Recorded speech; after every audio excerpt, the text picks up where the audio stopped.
Yo, what's up guys? How's everyone doing? I hope everyone's doing well, man. Back with another video.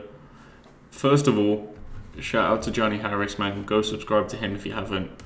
Yeah, he put in the work for this video. I'm just, reacting to it to make sure. Give him the support that he deserves. Anyway, we're going to get into this. The man that Putin fears the most. Now, I think we all know who he's on about, although his name escapes me at the minute. Probably should have googled that before the video started, but whatever. We're going to get into this, man. It's not something that I've really put the time or attention into learning about, so now's a better time than ever, man. So let's jump into it. There's one guy in Russia that Vladimir Putin, the president, fears more than anyone else. He wears a lot of different hats. He's a political activist, he's a YouTuber, he's kind of an internet troll. He's a lover of quality drone footage to help expose corruption, which, come on, who doesn't love a good drone shot? Yeah, of course. But his main objective is singular. It's very focused. It's to give the Russian people, and all of us around the world, a peek behind the curtain to show how Russia really works, exposing the web of bribes, corruption, lies, and powerful men who really control modern Russia. This important figure who is seeking to dismantle Russia's web of corruption is named Alexei Navalny. And just last week, he was sentenced to 3 years in jail. Yeah, I don't know if he's caught that, but that was huge. This is after all the riots and protests as well, and the Russian people aren't as privileged as we are when it comes to protesting certain things. As well as being nominated for a Nobel Peace Prize after being secretly poisoned on an airplane. The movement that he has created strikes at the heart of Vladimir Putin's biggest fears, and I want to show you why. So let me introduce you to the man Putin fears the most. Alexei. Russian opposition leader Alexei Navalny.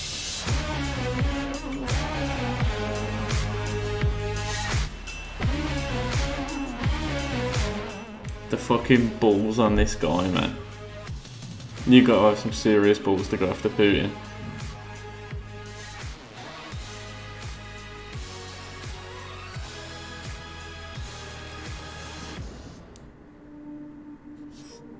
Okay, so let's rewind to summer of last year.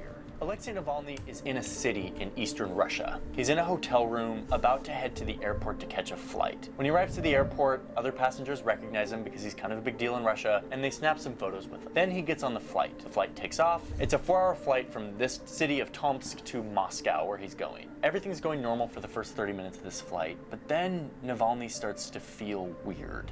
A flight attendant offers him a bottle of water, and he refuses. But soon, this feeling weird turns into severe pain. He runs to the lavatory looking for some reprieve. He's going in and out of consciousness. He may be going into a seizure. His heart is slowing down. His muscles are convulsing and seizing. No one has any idea what's happening. A nurse aboard steps up and helps keep him conscious while the pilots reroute for an emergency landing at a nearby city in Russia. The plane lands at the closest airport where medics sprint onto the runway to help, only for the medics to say, and I quote, "This is not a case for us. He needs intensive care." Navalny is then rushed to a hospital, but what happens inside this hospital is kind of mind-blowing. When he gets to the hospital, they start running tests on him to see what's going on. But when the doctors come looking for the results of these blood tests, the lab technician hands them a blood test that says that Alexei Navalny is totally fine. Nothing out of the ordinary, maybe a little bit of irritable bowel issues. But that's not what the doctor is seeing. This man looks like he has been poisoned. But the lab technician didn't hand over any results that indicate that he was poisoned. Something is up. The doctors go ahead and go with their instincts and treat him for poisoning because that is the symptoms that they are seeing. They put him on a ventilator and they put him into a medically induced coma to recover. Over the next few days, Alexei Navalny is in the intensive care unit, in a coma, in this hospital. But the hospital starts to fill up not just with doctors, but Russian government officials who start barring people like his wife and his personal doctor from entering the room. This is insane. This is insane already. Can you imagine being in a position where you cannot turn to anyone? Like doctors, government officials, just absolutely everyone is out to get you. well, that, you know, that's what it would be perceived as. Navalny and his family do not feel safe in this hospital. It's at this time that a German humanitarian non-profit organization offers to charter a jet to fly him from this town in Russia, out of Russia, to be treated in Berlin. Soon he's on an airplane to Berlin, where he arrives at a hospital, and they run all of the same poison blood tests that they did in Russia, but this time they find that he was poisoned. This would have come up on the tests they did in Russia, but somebody decided not to reveal that to the doctors. Mr. Navalny remains in an induced coma at a Berlin hospital. The German doctors are seeing that the poison that was somehow administered to Alexei Navalny is some crazy nerve poison that sends the victim into a state of paralysis. Right, for those of you that don't know, we had a big case of Novichok over here. I think was it in Surrey or Sussex? It was in one of them, and I think it was like an ex-Russian agent was poisoned with this, and you know, they made a big deal out of it. Well, it was a big deal, to be fair. I can't remember the ins and outs of it, so I won't talk too much. But yeah, a Russian agent was poisoned over here with Novichok. Scary stuff, man. And gives nerve damage and inducing seizures and making their heart slow down. It's a poison that was developed by Soviet scientists during the Cold War. And they used it to quietly attack people they wanted to get rid of, like spies or double agents. It's called Novichok, and it is a brutal poison. And it was the poison that was used on Alexei Navalny. Tonight, this incredible story, the most prominent Russian opposition leader is in a coma on a ventilator. Now, there's a lot of ways to poison someone. You can use ingredients that anyone has access to. Novichok is something that is developed and used only by the Russian military and intelligence. In a sense, it's a signature. So Navalny goes back into a medically induced coma in this hospital in Berlin, where doctors are doing their best to treat him and also investigate what happened. Soon, the world would know exactly what happened. Okay, let's just pause for a second while Alexei Navalny is in a coma in Berlin, because we need to ask an important question, which is, who is this guy and why on earth is Soviet nerve poison being used against him? For most of his adult life, Alexei Navalny has been dedicated to one thing, which is shining a light on how Russia really works behind the scenes. Not this or this, but how it really works. One thing you need to know about Russia is that the whole society, the government, the business structures, everything is built on a giant house of cards, let's say. It's delicate, it's fragile, but it's the status quo. And Putin is at the top. From there, you have the people closest to Putin's, the ones that have his ear. They're rich Russian billionaires who control Russia's main industries like oil and gas, mining, telecoms, all the richest guys in Russia. Who own so much in the UK. These guys, well, they own so much everywhere. Roman Abramovich, the guy that owns Chelsea Football Club, he's one of the oligarchs that came out after the Soviet Union collapsed, and a lot of people got rich in very mysterious ways. When you walk up to a CEO, point a gun at him and say, "This is mine," you know. Yeah. I remember one of them. Turns out they own one of the electoral colleges in America. Like, they just own loads of weird shit.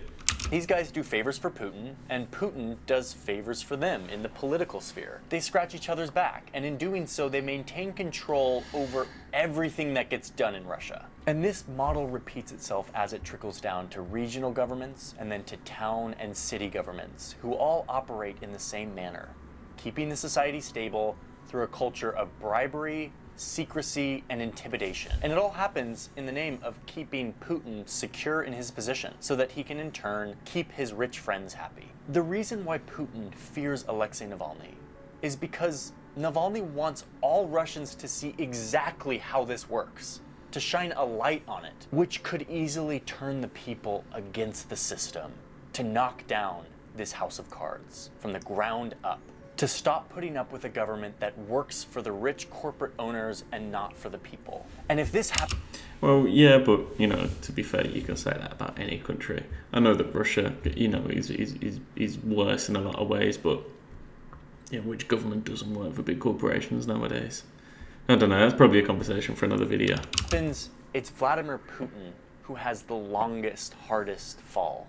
Okay, but here's the juiciest part of the story, and the part that got me into this and that I love, which is that the tactics Navalny uses to do this shine a light on the system thing, there's no better way to describe it than saying he's full-on trolling Vladimir Putin and his friends. He does this in a lot of ways, but what I love the most are his well-produced internet explainer documentaries. He makes these long videos exposing the indulgent corruption of Russian billionaires who control the country. And he uses these visual investigation techniques that are really stunning to look at and really convincing. But there's also a good amount of snarky, poking fun in every one of these videos. Like this deep dive into the corruption of this Russian politician that's... Are these videos dubbed in English by any chance? I'll have a look after, but if these are dubbed in English, then it's definitely worth having a watch. Starts with this goofy iPhone video of him awkwardly dancing at like a wedding or something. But it's not just all poking fun. These videos then go very deep, and they reveal really useful and compelling evidence that shows just how bad this situation is, just how in bed the government is with these rich billionaires, but always peppered with a good amount of this. The poster reveals a smile from the pack. How bizarre. He's like a viral internet sensation meets like hardcore journalist, activist, video vlogger guy. He's like just an interesting character. So what is Navalny? He's kind of a politician, but he's more than that. His specific policy agenda has morphed, and it's honestly like not that noble. Like he totally supported the annexation of Crimea, which is like totally off limits and a terrible thing that happened. And his electability as a leader isn't very likely, but that's not really at the heart of his mission. See, it's weird that you can have characters like that, isn't it? That like have their faults, but can still win the hearts of people if, you know, their words fall on the right ears. You know, show me a politician that isn't, you know, doesn't have his downfalls. You know, there's some politicians that are more consistent than others. You know, I remember Joe Rogan talking about how Bernie Sanders, you know, say what you want about him, but he's one of the most consistent politicians. Like, he's had the same message his whole career. Given, I do personally think that message is somewhat, I don't want to get into the whole communism argument, but we'll just say wrong for now. But that's just me. But yeah, you know, it's weird that you can have these types. His mission isn't about being elected, it's about dismantling the current system. Not to convince people to vote for him, but simply get people to vote against Putin and the status quo. And here's why this scares the shit out of Vladimir Putin. Back to our house of cards.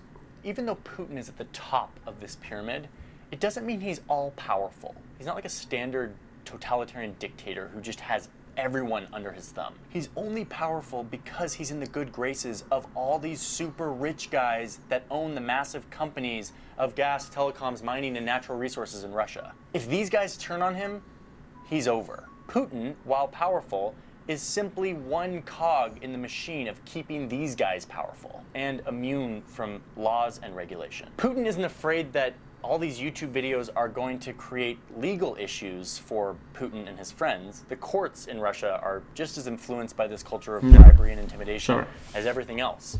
He's not afraid of that. Instead, he's afraid that the people might realize that their government is controlled by a bunch of billionaires and start demanding that Russia be more transparent. Russia proposes easing laws on corruption, saying that it's unavoidable sometimes. It's one of them, isn't it? To a degree, corruption is unavoidable, but then the question becomes how much effort are you putting in to avoid it, I guess.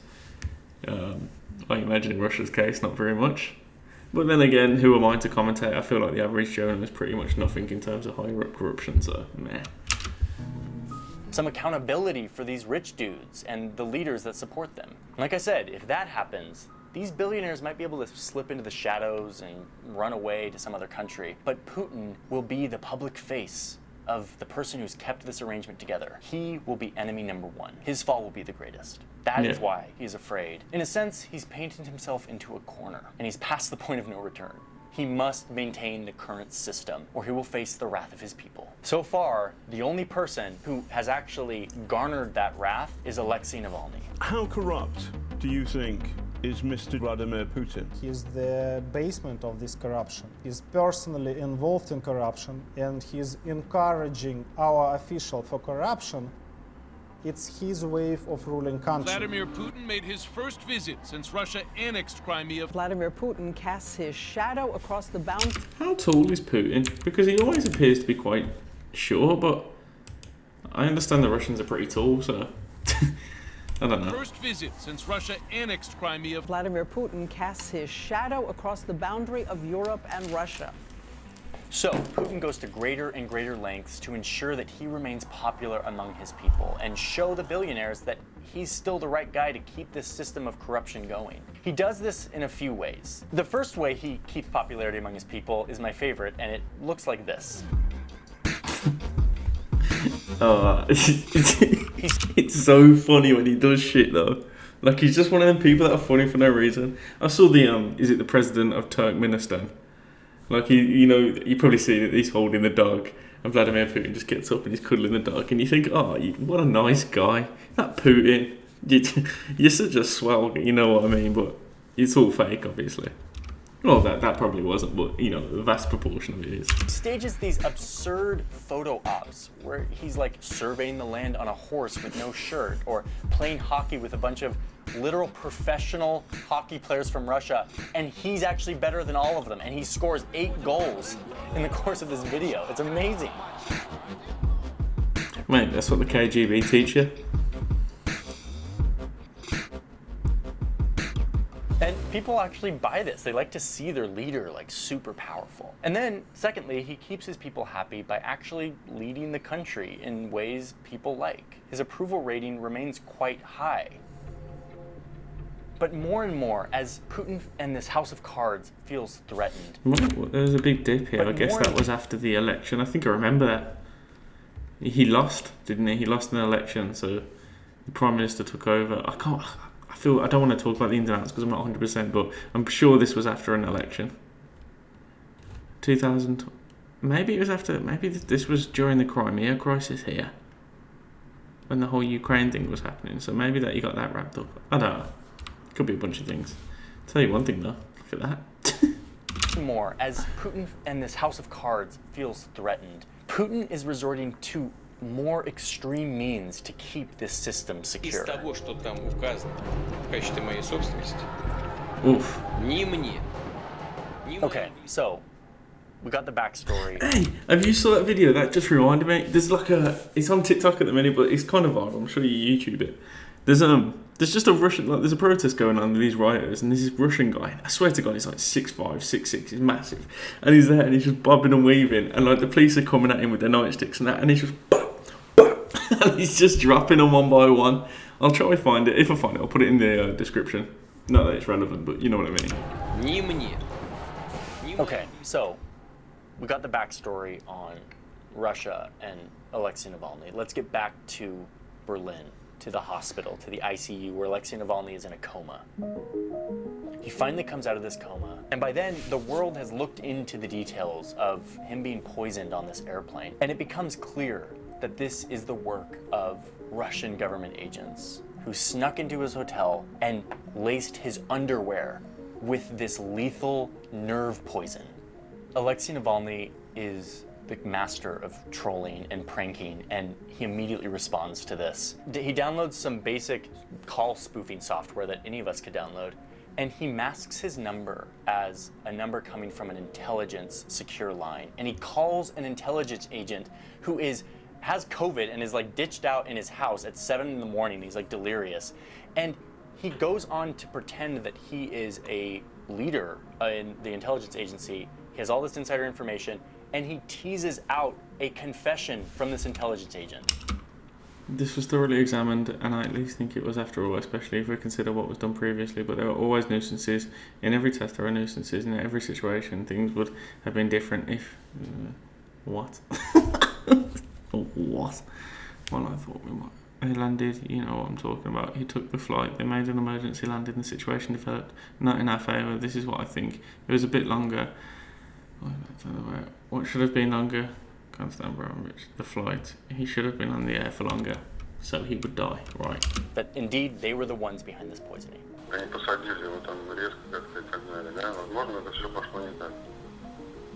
То есть там оперативная работа, там медик, скорой помощи. I'm not going to play a bunch of that phone call here, but I'm going to put a link in the description and you need to go listen to it because it is insane to listen to. So, what's Navalny's... I'll copy that link and put it in my description as well. Just save having to click for a load of videos. next move? He's in Berlin. He almost got killed. He's now having to learn to walk again because the nerve poison like really effed him up. What does he do?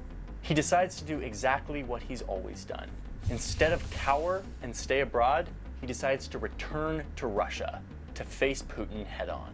Upon his return, he releases a documentary that is his most epic documentary yet. He was working on it before he got poisoned. This one focuses entirely on Putin and his network of bribes, cronyism, and loads of amazing drone footage of Putin's lavish palace on the Black Sea. In true Navalny fashion, he makes it clear that he's going to release the film after he returns to Moscow because, in his words, Потому что мы не хотим, чтобы главный герой этого фильма думал о том, что мы его боимся, и что я буду рассказывать о его самом страшном секрете, находясь за границей.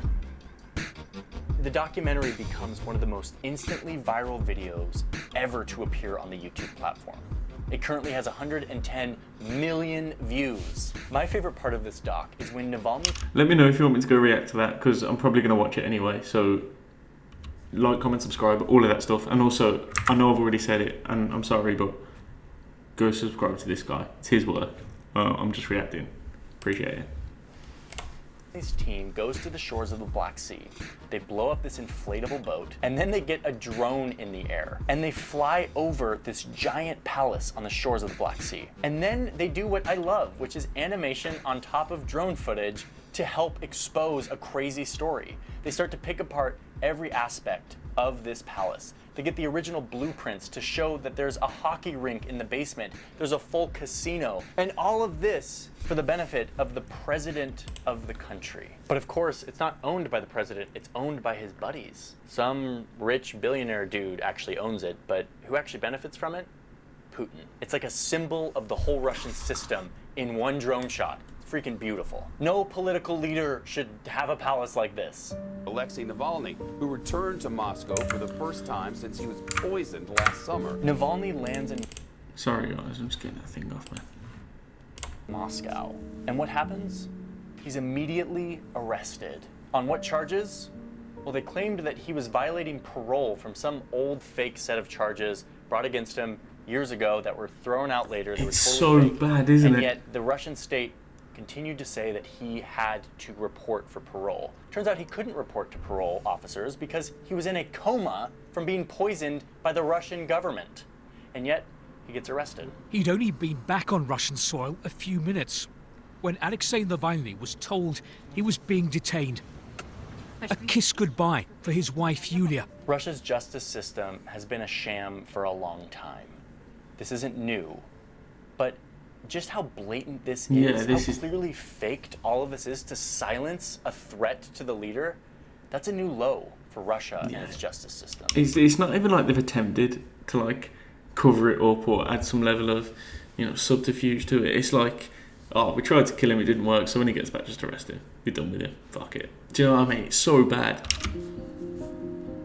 So Navalny is arrested and put on trial. The people take to the streets of Moscow and around the country.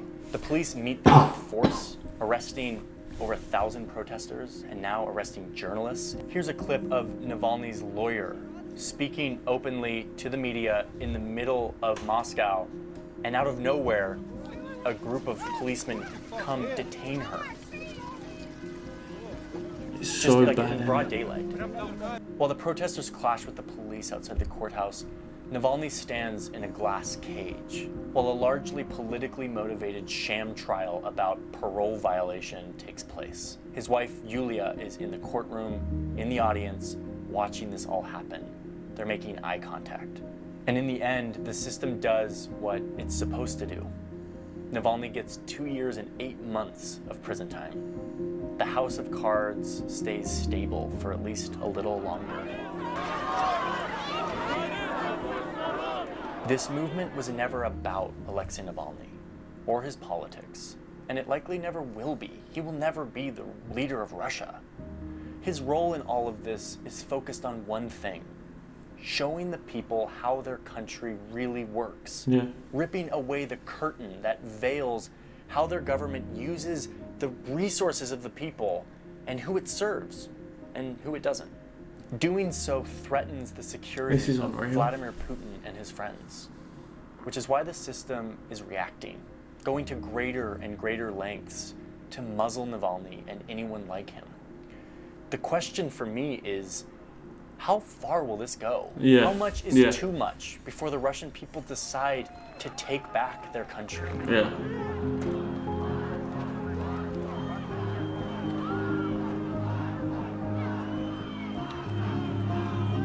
You know, if you go back and watch like the oversimplified videos we've done of the Russian Revolution and all that, the Russian people just throughout history just haven't really had a break, man. I'm trying to think of like a golden age in Russia. And this isn't me being disrespectful to the Russians and saying it's a shit country. I don't mean that. I just mean the average Joe in Russia, it's, you know, throughout the, you know, the past 100, 200, 300 years, it's just been catastrophe after catastrophe. You know, they've never really caught a break. I understand now is probably the best time to live in Russia than any. I get that. But, I mean, you know, the inability to speak out against leadership, you know, restrictions on liberty, all of that stuff, it's terrible.